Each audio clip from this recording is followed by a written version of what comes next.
Channel भी यूएस8 पे चल रहे हैं हमारे। मुझे नहीं पता कौन से चैनल का नाम दिया, बड़े चैनल का नाम लिया, जियो न्यूज का नाम लिया है। मुझे नहीं पता भाई। ये डोनाल्ड ट्रंप के रिचर्ड ग्रेनल उनका नाम है, उन्हीं ने ट्वीट किया है कि इमरान खान की रैली के हवाले से, और उन्होंने एक निजी टीवी चैनल को भी मुतनब्बे किया है कि यूएस8 पे जो आप चल रहे हैं वो चैनल भी यूएस8 जो है वो बंद हो जाएगी। क्या कहना चाहेंगे आप इस हवाले से? देखिए जी, मैं एक बात वाज़ेह कर लूँ कि पाकिस्तान का कोई भी मसला, पाकिस्तान का जो अंदरूनी मामलात हैं उसमें किसी को भी दखल अंदाज देने की मैं समझता हूँ ज़रूरत नहीं है। ना ही हम किसी की अंदरूनी सियासत पे दखल अंदाजी देते हैं, ना हम चाहते हैं कि पाकिस्तान के अंदरूनी मामलात में कोई भी मुल्क जो है वो दखल अंदाजी दे।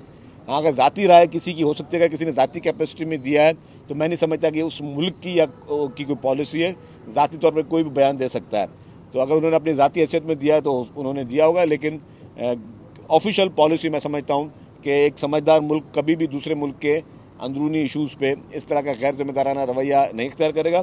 बाकी इमरान खान के लिए यस, जो लॉबियस्ट इंटरनेशनली काम कर रहे हैं, जो कि इंटरनेशनल लॉबिंग काम कर रही हैं, उनकी कोशिश यही है कि वो किसी सूरत में अपने इस एजेंट को यहाँ से पिंजरे से बाहर निकालें। और मुझे ये भी कुछ खबरें आ रही हैं कि जो उनका एजेंट है वो इस वक्त अब थोड़ा बहुत वो क्या कहते हैं उतलावा हो रहा है, और वो वहाँ से कोशिश कर रहा है कि कुछ भी हो जाए, डील हो जाए, माफ़ी हो जाए, तलाफ़ी हो जाए, मैं पिंजरे से बाहर निकलूँ।